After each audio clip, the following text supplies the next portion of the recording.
Welcome to Entanglement Radio, transcendent talk for the conscious mind.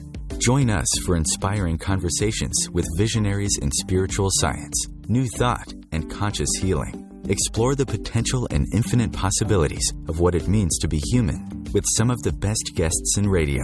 At Entanglement Radio, it is all connected. Now, here is your host, Angela Levesque, on the OMTimes Radio Network. Entanglement Radio with Angela Levesque right here on the OMTimes Radio Network. I am coming to you live from the beautiful foothills of the Rocky Mountains here in Boise, Idaho. I'm really looking forward to today's show. We have Neville Hodgkinson on, and we are talking about life, death, and the divine, and the subject of his book, I Know How to Live, I Know How to Die, which is about the life and teachings of Dadi Janki, and she's the head of the Brahma Kumaris World Spiritual University. So really excited. There was just some very profound, peaceful teachings in this, and I think it just really helps us grasp a little bit more about death. I think once we understand life, we can really begin to understand death. So next week we have James Conner on, and if you have been looking at and reading the current cover, the current magazine of OMTimes, he is actually on the cover, and we are going to be talking I'm really excited for this as well. Are we the emerging superheroes? Are us in the consciousness and spiritual community, are we really the present day superheroes? And I think that is a really fun topic to play with. So we'll be doing that next week. Again, if you would like, I kind of got the feedback. I've been putting out a contest on Twitter for people putting hashtag Entanglement Radio, and I still encourage you to do that, but I got the feedback that some people aren't on Twitter and would still like to enter the contest. So if you go to my Facebook page at Hestia Health and Entanglement Radio, if you leave me a comment saying, hey, I listen, or something to that extent, I will also put your name in the draw for a free reading with me, which I will be doing next week. So if you want to get in, you have until July 1st. I'll be putting all the names in the hat and announcing the winner next week. So you can either hashtag Entanglement Radio or leave me a little message on my Facebook page. And if you want to learn more, you can go to hestiahealth.com. So today we are talking about life, death, and the divine. And in this past year, I lost someone close to me and in my family, and my family is very close. And it's interesting, as much reading as I do, as much spiritual seeking as I do in meditation and understanding of death, there is still this incredible sense of loss. And, you know, it's hard to, on one hand, have this idea, and I've talked about this before, I think this is kind of some of the problem, is that we talk about these spiritual concepts and they're intellectual. So when somebody in your life passes, you can look at all of these things and you can say, okay, this, I understand intellectually that this is, you know, our consciousness, it's not the end, our soul continues, and we can understand that.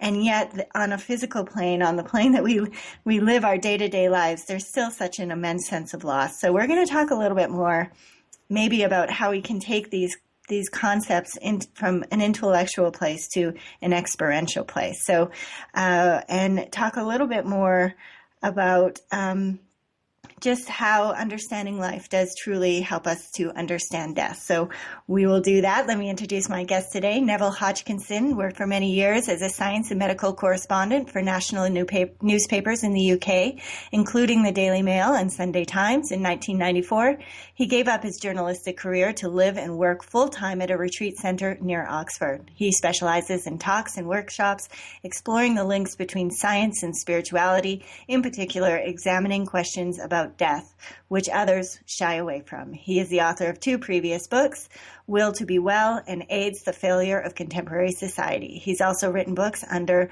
the Brahma Kumaris imprint. So with that, I feel very honored and blessed to welcome Neville Hodgkinson to the program. Hello, Neville. How are you doing? Hello, Angela. I'm doing fine, thanks. And it's really nice to be with you and your listeners. Well, it's wonderful to have you on. So you wrote this book, I Know How to Live, I Know How to Die, and it's really about the life and teachings of Dadi Janki, and she's the head of the Brahma Kumaris World Spiritual University. So I'm sure there's many, many listeners out there who are listening right now and thinking, Who is that and what are they about? So let's start there, if you can tell us about that. Okay. It's an organization that was started in the 1930s in India. Very exceptional origins, actually, where the founder was a jeweler who had a series of visionary experiences that led him to feel that the root of the suffering that he saw around him in Indian society and globally was a misunderstanding about the nature of who we are, that we become so locked into the parts that we play, into our relationships, into our possessions and our positions and so forth, that all of those constantly change, of course, because that's the nature of the life here on the stage of this great play of life. But when we understand that we're more than that, and when we root our sense of who we are in that deeper dimension of things, the change can happen without the same pain. And that's such a beautiful message. It's something that, as you say, to take it from an intellectual concept to something that you really live and experience is a big deal. And I've been at this now for about 33 years, and I'm still very much working on it. But I hugely value the relative degree of freedom that this practice has given me. And so can you tell us a little bit about Dadi Janki? Because she's in her, Janki, she's in her centennial year. And really, she has some passages in the book, and she, like I said, is the head of this spiritual university. Can you tell us a little bit about her? Yes, I first met Dadi Janki in London about, must have been 1981. And I remember her, because I was so steeped in materialistic scientific outlook at that time, having been working for many years as a medical and science correspondent, when I saw her and heard her speaking, I couldn't actually get what she was saying. But I remember the thought dropped into my head that there's no greater service to humanity than to be like this person is. So, I couldn't understand it, but her being was so beautiful. And it was that led me to feel I want more of that in myself, and led me to take up the practice of the meditation that this spiritual university teaches, which is called Raja Yoga. And Dadi has been a practitioner of that for about 80 years. As you say, she's now 99. She's about 99 and a half, actually. She's just been, even though she's based in India now, she's still traveling. She was in the US recently, and on that same trip, she was over here in the UK, and still serving, even at that advanced age. And I think one of the central messages that she shares is that she feels that she has no fear of death, and has felt like that for a long time in her life, because she knows that that's not the end of her. Not as an intellectual idea, she deeply knows it through the yoga practice that she's done over the decades. And it's very much one that focuses on kind of renewing the tendencies that are inside us to what the spiritual university calls body consciousness, which doesn't just mean that you're conscious of your body or of the bodies around you. It means it's a sort of general term for being trapped by the material dimension. And as I indicated, the inspiration of the founder and the founding sisters of this organization, it's an organization run by women. They hold the leading administrative roles. They had this insight that it's when we make that simple shift away from understanding ourselves or identifying with the bodily role and the body, and moving to the understanding that we are more like the driver of that car, or the actor wearing that costume, moving your sense of who you are away from those externals, that is so liberating. And she spent her life practicing that consciousness. And one of the things that is a result of that, I now understand, I didn't understand it when I first met her, is that because she is so kind of rooted in this consciousness of the divine, she's able to communicate something from the divine vibrationally. So her words carry a vibration. It almost doesn't matter what she says. And as I said, because I had such a materialistic outlook, I didn't get the words initially, but I felt this beautiful vibration of something so much higher than I'd normally been exposed to in the newspaper office. Well, I can account, even just reading the book and the passages that I could just feel just goosebumps and just this wave of stuff moving up my body. I was like, wow, that's pretty spectacular.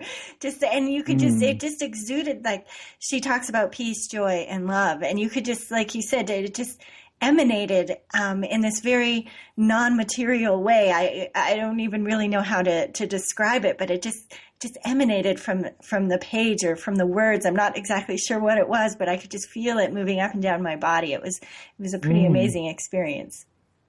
It's lovely to hear that, Angela. I'll tell you why. It's very particularly heartening for me. This book was first proposed about 5 years ago. I have a friend who lives at Peace Village, a Brahma Kumaris retreat center in the Catskill Mountains, in New York State. And Dadi had been addressing an international gathering over there, and she used this expression, I know how to live and I know how to die. You know, she's a very feisty person. And Judy, my friend, thought that would make a good title for a book. And they know that I work as a writer and journalist, and so the idea was put to me. And I thought, okay, yeah, that sounds good. And I tried to interview Dadi to get material for it, but I couldn't. And I put on one side over the subsequent years various plans for the book and classes that I thought might be relevant that had come through the internet from Dadi Janki. But still I couldn't get anything to work out until about 18 months ago. No, it must be getting on for almost 2 years ago now. I'm gonna have you pause because you can hear our music is coming up, and so when we get back from the break, I want to hear that story. And you're listening to Entanglement Radio on IOM.FM. Conscious lifestyle on steroids. OMTimes Radio. IOM FM. Hey ladies, do you want to have that good hair day feeling all the time? Gentlemen, would you want your special someone to have that glow, letting you know she is feeling completely satisfied? This feeling and that glow can be yours by embracing your sexual power. So join me, Rachel Kenley, award-winning romance author, on the O-Spot. The O-Spot will guide you to that peak with guest interviews, book discussions, and conversations on the thrills of sexual empowerment. Put the zing back in your life. Come up and see me sometime on the O-Spot, live on Hump Day at 10 p.m. Eastern. Host your show on IOM FM, the radio network of OMTimes Media, one of the more recognized brand names in the conscious community, and is backed by the extensive marketing reach of OMTimes. Hosting a show on IOM FM immediately connects you with our extensive dedicated community. Have you ever wondered how to change your love paradigm? The secret key is finding a love partnership, not just a regular connection. How do you find these? Through conscious relationships. Ascending Hearts Dating is a dating site for people like you that believes in second chances and a different type of spiritual connection. Try Ascending Hearts for free today at ascendinghearts.com and change your love paradigm. Ascending Hearts, the premier dating community for the spiritually awake. Circle of Hearts Radio is a sanctuary on the airwaves. Join me, Grandmother Elia, in the circle on Sunday, 2 p.m. Eastern as I share information to both enlighten and nourish your soul. A conscious lifestyle for a mindful life. OMTimes Radio. IOM FM. Hello and welcome back. You're listening to Entanglement Radio with Angela Levesque right here on the OMTimes Radio Network. My guest again today is Neville Hodgkinson, and we are talking about the subject of his latest book, I Know How to Live, I Know How to Die, and it's about the life and teachings of Dadi Janki, and she's the head of Brahma Kumaris World Spiritual University. So before the break, I apologize I had to interrupt you, but you were telling us about how this book was coming to happen. And you were saying that, it started about 5 years ago, and you just didn't know how to take her writing or her teachings and put them into the book. So finish that story for us, please. Yeah, it was very frustrating for me because I felt that there was these treasures to be shared, but I couldn't find a way of doing it. And now, what I think now actually is that I had to get into a higher kind of state of consciousness myself before I would be able to do justice to this great soul's thinking. And what happened was that it must be not the last summer, but the one before that, towards the later part of the summer. It was a beautiful, warm summer over here in England, and I got shingles. You know, that viral thing that can kind of erupt your chest in like little volcanoes that come up. Extremely painful, and it absolutely broke my routine. It put me sort of under house arrest for quite some while. I had to cancel a couple of trips. I couldn't do my normal duties. And it gave me a wonderful opportunity to write. It was almost like it was a gift. And somehow I knew from the moment that I got it that it was going to be of value to me.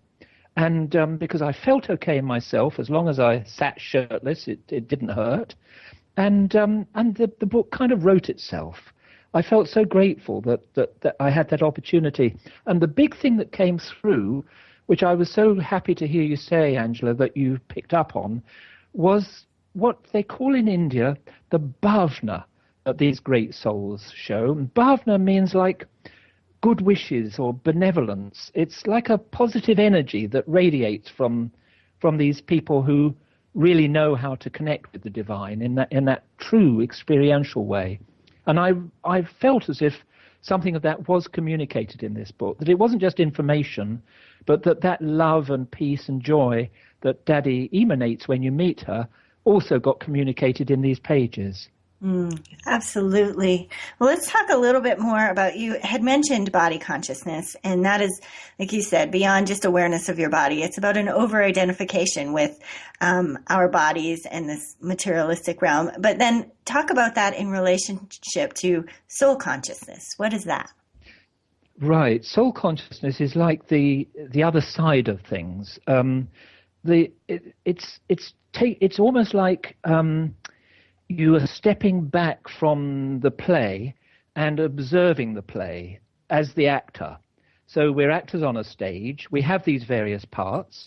It's fine to play them to the full with energy, with engagement, but we shouldn't confuse ourselves with the part. It's like, some great actor making the mistake of thinking he is the part that he's playing, and he actually would find difficulty in continuing to play that if he made that mistake.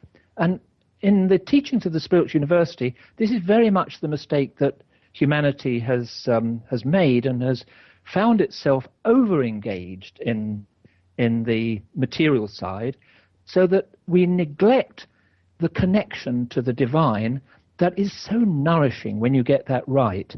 It's not just an openness to everything. I do now understand from frontier science that we live in a kind of informational matrix that's running this show at a subtle level. The information is there that puts the great drama of existence on moment by moment. There's a lot of really interesting science pointing in that direction now. But it's not opening yourself to all of that, because that would be confusing, but it's opening the doors of perception to those higher impulses, which I think have been the original inspiration for the founders of all the great faith traditions. I understand this now, that they wanted to teach us how to live in ways that would keep that line open to the divine and allow the divine energy, which is so nourishing for all the 75 trillion cells in our bodies, allow that to come through. And so it's as if the soul, in the awareness of itself as a spiritual being, is able to attune to the supreme. There's an understanding of a supreme source, like a main source of the energy of spirituality and the beauty within that, and you bring that through into your brain and your body, and then allow that to guide you in your life. it's a dimension that was definitely missing from my life prior to taking up this meditation. I was kind of quite ego-driven and wanting to prove myself with my family and my workplace. And that actually makes you a hostage to the outrageous slings and arrows of fortune, you know. You're up one day, you're down the next. It's not a comfortable existence, but if you can put that space between you and the part that you're playing and maintain that connection with that energy of positivity, wow, it makes such a difference to life. Mm. Do you see those teachings, which obviously are rooted in spirituality, do you see that there is now, because you have such a great understanding of science, do you feel that they are somewhat merging? I'm really fascinated by that. Because of having made science previously, you know, science was my hope for the future. I really had a kind of a sort of arrogant disregard for the spiritual side. I thought that was imagination and a kind of weakness. This was my previous position. And in a sense, you know, so many awful things have been done in the name of God. You can understand why people feel that way sometimes. But you know, it throws the baby out with the bathwater to take that attitude. And so I did have that respect for science with its careful methods of understanding, trying to get rid of superstition and human subjectivity. But now what I'm so happy about is that science is beginning to broaden its remit, so that not just considering that what you can touch and measure is reality, but also trying to understand more about this subtle aspect of reality, which a spiritually oriented person would call the divine. But there are scientists from around the world. For example, they met at Tucson, Arizona, I think about 18 months ago, and a conference that came out with a manifesto for a post-materialist science, where they were saying, yes, materialist science has given us many good things in its descriptions of the material world, but there's more, indicated by the phenomena like telepathy, like remote viewing, like the joy of self-transcendence, like the near-death experience, those glimpses of a dimension beyond the material. Many, many pointers to the fact that there's more to reality than matter. There's more to the mind than matter. There's more to us than just the sense impressions we receive. There's another side to all of this. And I'm very, very happy that science is at the frontiers, is starting to shed light on these aspects. And do you see the teachings of Dadi, do you see them, do they run parallel to each other, or do you think that they are connected? What she's saying, do you think that someday we'll be able to take the teachings and explain them scientifically? Yes, I do. And actually, I've written an introduction in this book, even though the bulk of it is about the teachings in a very practical sense, how they bring power to our lives to live with greater ease and happiness. But the introduction covers some of these latest understandings from frontier science, and it does give a context in which the spiritual has meaning for people who think in that more logical way that science likes to embrace. So definitely, I do see a merging of these things. So I have a quote here from the book that, as I was reading, it was just one of those aha moments. And it talks about the blueprints, which I'll give you a chance to explain in a second. It says, the blueprints are thought to be reflected within immensely refined waveforms that are present in constantly evolving fields. These fields carry the information, and then you have in quotations, information that determines what happens at the material level. And seeing the word information and understanding that it was in being, currently in form, Yes. That just kind of, like I said, I just had this like blown moment that because as I do a lot of energy work and we talk about, material reality, and we talk about how if you take everything down to its smallest parts, it's just vibrating strings of energy, and that is information. And I just love it. So can you comment on that a little bit? Yes, I think that quote comes from the introduction, where I'm looking at this expanded science, and I'm so happy that this is happening. In fact, it connects to ancient understandings in the East that consciousness really is what runs the world. It seems like the pioneers of quantum theory, which I'm sure that your listeners will have heard about, that very exciting branch of physics that tells us that mind and matter at the level of the very tiny are absolutely intertwined, and you really can't separate them. And what seems to be the case, this was forecast by some of the pioneers of quantum theory, is that the universe is it's actually mental in nature. It's I don't mean it's mental in the sense it's mad. It's mind-based, and mind somehow is creating this material world which then feeds back to mind. And that's why there's such a wonderful connection between the form that this informed world takes around us and the ability that we have through our senses to perceive those forms, because it's an amazing thing, really, why we all share the same sense of the color red, or the beautiful appearance of a valley across a river. All of these beautiful things that touch us so deeply and which we know we share. Why do they have so much meaning to us, when if we had different kind of perceptual equipment, we'd just see whirring electrons and protons and all the rest of it? Or if we had an electron microscope as our sort of eyes, we would see a completely different world. And yet there's such a beautiful match between the material world and how we are. This is a miracle. I agree. So when we get back, I want to talk more about the cycle of time and a little bit about karma and how our actions actually can impact our soul. We're talking with Neville Hodgkinson here on Entanglement Radio on the OMTimes Radio Network. We'll be right back.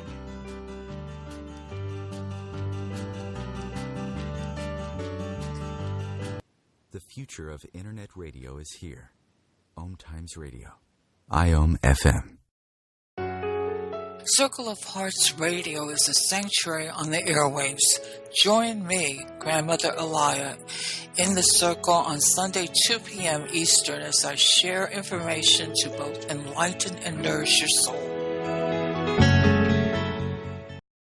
Being a radio host on IOM FM allows you to build your show on a rich platform with the power of the Internet to fulfill your outreach goals and connect with a very specialized and global online audience, unlimited by time and distance. OMTimes Radio will provide you with web relevance, a recognizable conscious brand, and with the standard of excellence that has accompanied every single OMTimes endeavor. Host your show with OMTimes Radio Network. OMTimes Magazine is one of the leading online content providers of positivity, wellness, and personal empowerment. A philanthropic organization, their net proceeds are funneled to support worldwide charity initiatives via Humanity Healing International. Through their commitment to creating community and providing conscious content, they aspire to uplift humanity on a global scale. OMTimes, co-creating a more conscious lifestyle. The truth is, you can't change the world if you're broke. I know, I've tried. Isn't it time you turned your life's calling into a profitable, freedom-based business? I'm Michelle Barr. Join me every Thursday at 2 p.m. Eastern for Sacred Success. Free your mind. Expand your soul. OMTimes Radio. IOM FM. Welcome back. You're listening to Entanglement Radio with Angela Levesque right here on IOM.FM. My guest again today is Neville Hodgkinson, and we are talking about the subject of his latest book, I Know How to Live, I Know How to Die. So we spent a lot of time talking about spirituality and science, and I want to talk about how do we take what we were just talking about in the last segment. How does that help us embrace death? Right. I think that because of our failure to identify ourselves accurately as souls rather than as bodies, we spend a lot of our life pursuing goals that actually set up a lot of stress for us, including fear of the finishing of what we think of as ourselves, which means the part that we've been playing. As you begin to really make that shift from thinking of yourself as the part that you're playing to understanding that you really are an eternal being and that your original nature is of this incredible energy of love that is at the root of this extraordinary creation of the universe. As you make that shift, you feel less and less concerned about you don't worry in the same way about, being self-defensive, whether it's defensive of your limited things like your bank account. Of course, you're going to continue to take care of the material realities, but you don't worry about it in the same way. You become liberated. And the strange thing is that the less you worry, the more things come to you. I know that Elizabeth Kubler-Ross, in her work with dying people, found that when there was acceptance of death, often that gave a new lease of life to a person who previously had been thought to have only a few weeks or months left. Because acceptance and understanding are such a big relief for us that actually gives a new lease of life to the body. It gives new strength to the body. And it's the same at every level in life. When we have had some loss, it might be of a person or of a goal, some major loss, so often, because of our identification with the material side, we continue to mourn that. And it holds us back in our lives so much, that we somehow hold on to the illusion that one day we might get this back, we might get that partner back, we might get that role back. But that actually gets in the way of our ability to move with life's flow and take advantage of what life is offering moment by moment. That's the big shift, that's the big value, as I see it, of making this shift from body consciousness to soul consciousness. So one thing that I always have, because you talk a lot about attachment in the book, and one thing that I have a really hard time wrapping my head around is, you have your children and you have your spouse, and how do you love them and still be in a place of non-attachment? That is such a $6 billion question. It really is, and I feel hugely privileged to have made something of a breakthrough on that. But I must say, it took me a long time. In a way, what I was speaking of about how you can waste a lot of time and energy mourning the loss of something, I was speaking of my own experience. Because what happened with me was that I met my partner, my loved one, when we were students at 18. We married at 21. We had a family young. And then when it was after about 25 years and our boys they were just growing up, leaving home, and my ex said, "Neville, I think it's time we moved in different directions." And she didn't say it, but it was partly because I was so enthralled with wanting to make these life changes towards a more spiritual lifestyle. And I really, I remember not wanting that to happen, but I spoke to some of the senior sisters of the Spiritual University and said, Liz, my ex, she wants us to separate. What do you think? And they said, "Do you love Liz?" And I said, "Yes." And they said, "Well, if you really love her, you'll want to do what she wants, won't you?" I didn't have an argument with that. So we actually parted very amicably, and we stayed friends. But over the years, whenever I saw her, we would stay in contact, a regular contact on the phone or whatever. But when I spent time with her, and maybe for a day or two, and then it would be back to my normal everyday reality, I felt that loss. It was as if it renewed that wound that still hadn't healed inside me.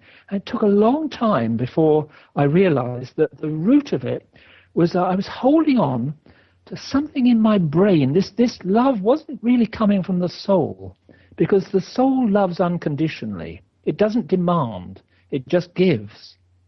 But the brain, the sense that, this is your partner, it's your right to this person, that they're a part of you, and if you've lost them, you feel as if a part of you has been lost. That's from your your brain conditioning. It's not actually a divine impulse. It feels like it's right, but it's really more something resident in that construct of yourself that the brain enables you to have. Psychologists would call it the ego self. It's a kind of limited self. And when I finally realized that, I did a sort of operation on myself.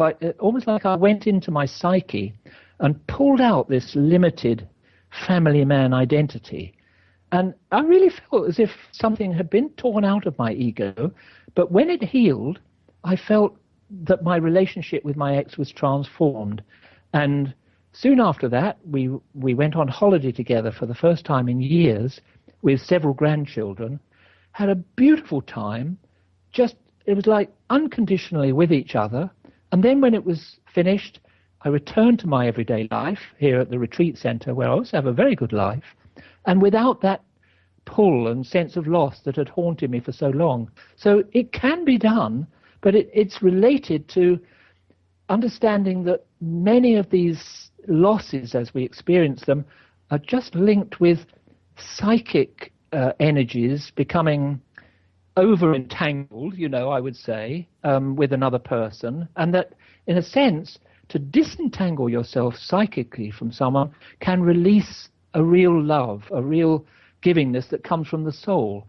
I hope that makes some sense. It took me a long time to get round to that, but I feel now as if the relationship has come full circle. And actually, just August the 14th, just coming up, it would be our 50th wedding anniversary if we were still married, our Wow. golden wedding anniversary, and we're going to get together and celebrate our virtual golden wedding anniversary. Wow. Does that make some sense, Angela? It does, but like you said, I don't think it's just something that you can just decide. Because if I think about being non-attached to my son in particular, that seems very difficult. But just to love him, but I do understand how we can confuse ideas of our ego and our identity and our roles and all of those things, how those get all kind of mixed up in things, and that kind of gets us. Yes. I felt something that changed much quicker was my relationship with our sons, because it was halfway through their childhood that I began this transition from having this very materialistic outlook to learning how to nourish myself spiritually and to expand my consciousness in the ways that you're familiar with. And I did notice that although the relationship with them definitely it changed quite substantially. There were some downers in the sense that I wasn't living through them in the same way. So we didn't do the same kind of wild adventures together in the second half of their childhood in quite the same way. But I became more aware of them as separate individuals.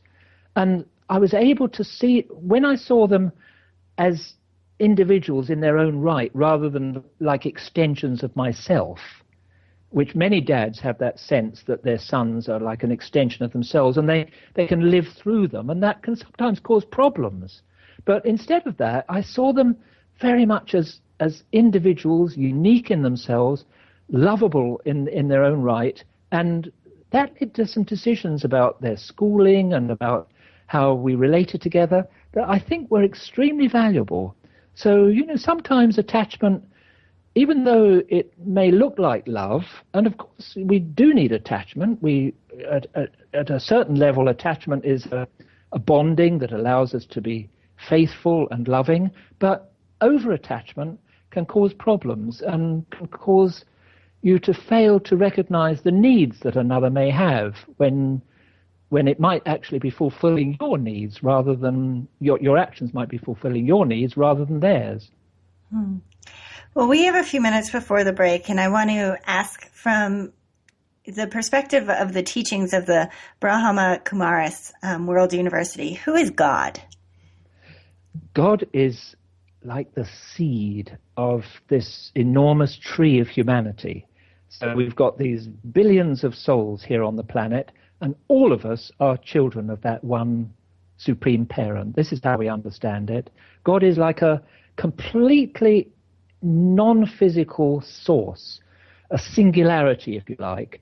No extension, just only a source. But from that radiant source comes the love and the peace and the wisdom that kind of informs the universe. Not that God involves himself in everything that happens, because there's a lot that, especially in today's world, that is not good, as well as the good that we still see coming through in our lives. But God remains like the repository or the reference point for what's highest in us.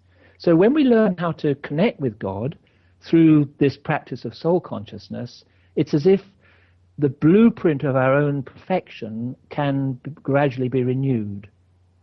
Ooh, I like that. Well, I think we'll be coming up in a break here pretty quick. Last time before the break, I said we were going to talk about the cycles of time, which I would like to get to. Normally I go into we have the next segment is bite-sized brilliance, but I still have about 14 questions that I want to ask you. So we're going to, since it's my show, we're going to skip that. And because I think you have an interesting perspective too. And I had mentioned this before the other break, that our souls actually change according to our thoughts, which I kind of in my mind, I thought these souls were very permanent things that kind of were not malleable, but I guess that is not the case. So before we go to break, can you just tell them what your website is? Yeah, sure. The one that would connect our friends to where I live, the Global Retreat Center. It's www.globalretreatcenter as one word .org. All right. Well, you can hear the break is up. Like I said, we're going to talk about the cycles of time and a little bit about destiny as well. So we will do that here with Neville Hodgkinson on Entanglement Radio with Angela Levesque. Right back. The best of holistic, spiritual, and conscious world. OMTimes Radio. IOM FM. If you remember living fearlessly, joyfully, and in a world filled with adventure, happiness, pleasure, and unbridled living, then this show is for you. Join me, Dame Nicole Brandon, as I bring you the world's top experts in wealth, creativity, flow, sea-edging technology, space, wellness, health, love, lust, and passion, all merging together each week here at the Hub of Happiness. Mondays at 6 p.m. Pacific Time and 9 p.m. Eastern Time on Passionate Living, where you can ride on the magic carpet ride of living and learn how to lead a passionately wild, exciting, and outrageously amazing life. Being a radio host on IOM FM allows you to build your show on a rich platform with the power of the internet to fulfill your outreach goals and connect with a very specialized and global online audience, unlimited by time and distance. OMTimes Radio will provide you with web relevance, a recognizable conscious brand, and with the standard of excellence that has accompanied every single OMTimes endeavor. Host your show with OMTimes Radio Network. Simone Milasas would like you to know that business can be fun, which is why she wrote the book, Joy of Business. What if you could have the joy of business rather than the stress and struggle? Most of the time, the only thing stopping you from a thriving business is you. In the Joy of Business book, Simone gives you access consciousness tools and pragmatic ways to get out of your own way and to create the business, life, and living you know is possible and beyond what this reality says is achievable. Business is joy. It's creation. It's generative. It can be the adventure of living. You can purchase your copy of the book through Amazon or Joy of Business website, www.accessjoyofbusiness.com. Dr. Kevin here. And I want to invite you every Thursday, 3 p.m. Pacific, 6 p.m. Eastern, to join me on the Dr. Kevin Show, where we have a diversity of guests who help you step outside the box, behind the curtain, and see what a load of crap is going on in the world today, so you have more information with which to make better decisions. We'll see you there. Namaste. Feed your soul with waves of consciousness on OMTimes Radio. All right, we're back here, and you're listening to Entanglement Radio with Angela Levesque. My guest again today is Neville Hodgkinson, and we are talking about the subject of his latest book, I Know How to Live, I Know How to Die.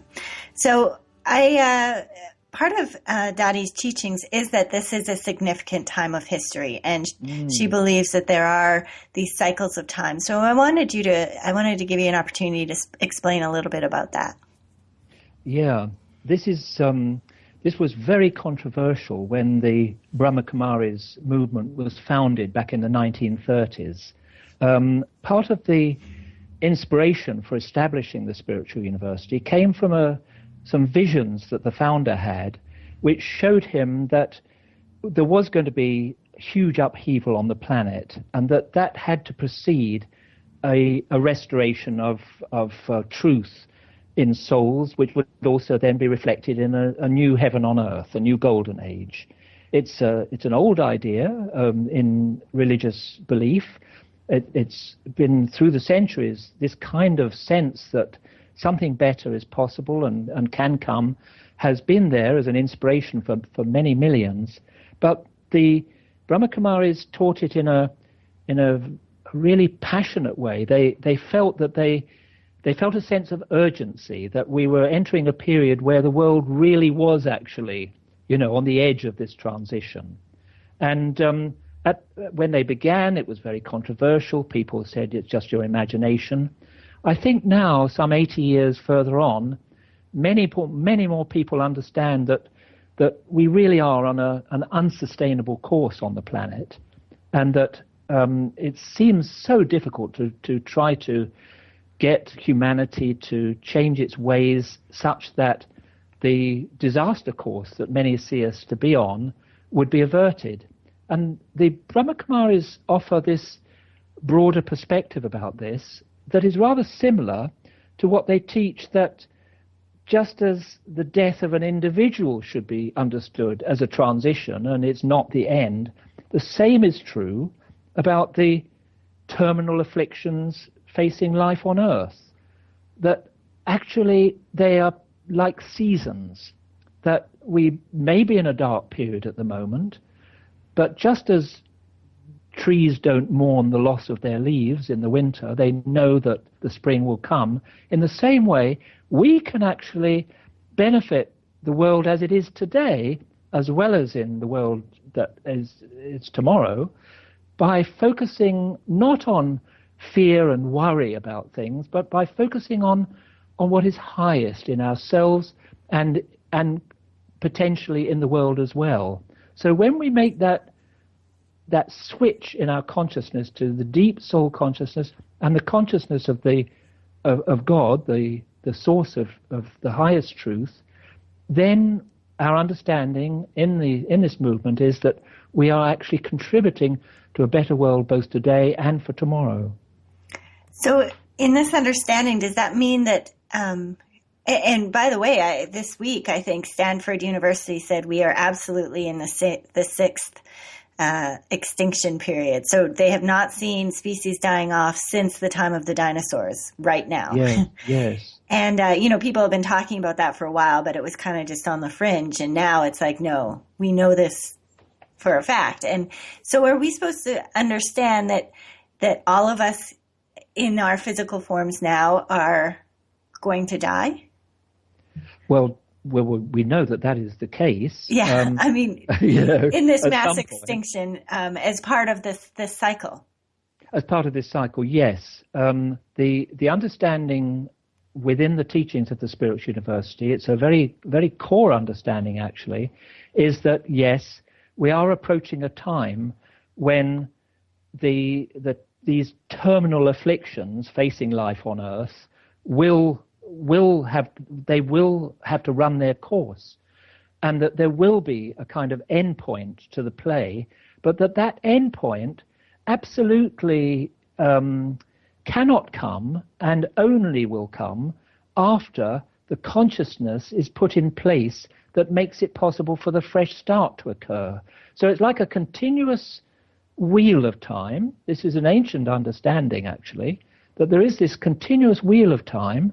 It goes through its different periods where we live to the highest in our potential, and then it's a bit less, and then it gets that bit worse until it's actually a lot of darkness. But even in the darkness, a lot of light shining through, until ultimately, as the pure new consciousness is put in place by those who make this shift from materiality of consciousness to deep spiritual awareness, then that fresh start is made. So yes, the idea is there that we are now in some period, we don't know how long, but that it might just be a few decades in which that transition from the old to the new will take place. Wow. Well, let's talk about, we only have a few minutes left, but let's talk about what I was mentioning before the break, how our thoughts actually do have an impact on our soul, which I thought was kind of interesting.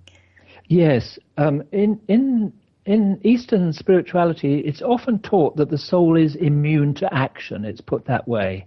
The way the Spiritual University understands it is that actually is a misunderstanding, that as we act, there is not only the law of karma that works its way out within this one particular existence, so that as you sow, so you shall reap. That's very well understood, but that also the soul itself is affected by the way it acts, and that can work both ways. That if your actions are repeatedly of a negative kind, it will not only predispose you to negative thoughts, feelings, and actions, as a result of the way your brain predisposes you to that, but it will predispose you to that deep in your character, so that if you leave one incarnation with those kind of tendencies, they will then be seen to be coming through in your next birth. So the concept of reincarnation and of rebirth forms a very important part of this understanding. But the other side of it is also true, that as you re-emerge your truth, your loving nature, and as you bring that into action, as you do more and more to serve humanity from that genuine place of truth, that too renews the strength in the soul, so that your own future then becomes guaranteed as a good one.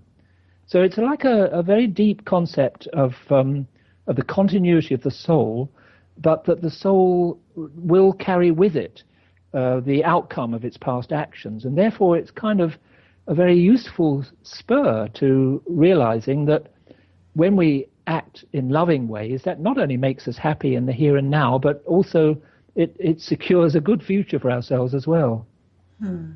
So if there was one thing to leave my listeners with for something that they could do, taking in everything that we've talked about today, what is one thing that you would like to have them think about or do? There's a saying I came across recently, that the quantum field, which is like this informational field, does not respond to what you want, but to how you are being. Now, I really like this, because what it means is don't ask of the universe, but understand that you have. When you take the attitude, I have what I need, I have love, peace, joy, strength within me, when you talk to yourself in that positive way, the quantum field, if you like, or the divine, responds by giving you more of the same. This is such a beautiful understanding. It takes you from wanting and needing to realizing that you do have it, you just need to emerge it. That is a great place to stop. So we just have a couple minutes. I want to give you the opportunity to share where people can find your book, websites, all the things that you'd like to leave my listeners with today. Okay. The book is called I Know How to Live, I Know How to Die. It's probably Inspired Stillness is the simplest site that people could go to. There's a site called Inspired Stillness. The international website of the Brahma Kumaris is, or rather the UK website is www.brahmakumaris.org/UK, and details about the spiritual university and links to its international activities can be obtained through that site as well as through the Global Retreat Center site. And I will also just take the opportunity to mention that that I'm coming over to a little tour on the East Coast of America that's being organized by the Peace Village spiritual retreat center in the Catskill Mountains, and that's happening in the first 2 weeks of August. So I'm sure that details about that are going to be available quite soon. All right. Well, I want to thank you so much for being on the program today. I really, really enjoyed our conversation. Thank you, Angela. It's been a great pleasure to be with you. You're welcome. Well, coming up next on OMTimes Radio Network, we have Equilarium FM with Claire Johnston, and she is talking about the cosmic heart. There's still a chance to enter my monthly draw, by doing hashtag Entanglement Radio, or by just saying hello on my Facebook page at Hestia Health and Entanglement Radio. Next week, we have the current cover of OMTimes magazine on, James Conner, and we are talking about asking the question, are we the emerging superheroes? You can hear me live every Wednesday at 12 p.m. Eastern. This is Angela Levesque, wishing you love and light. We'll see you next week.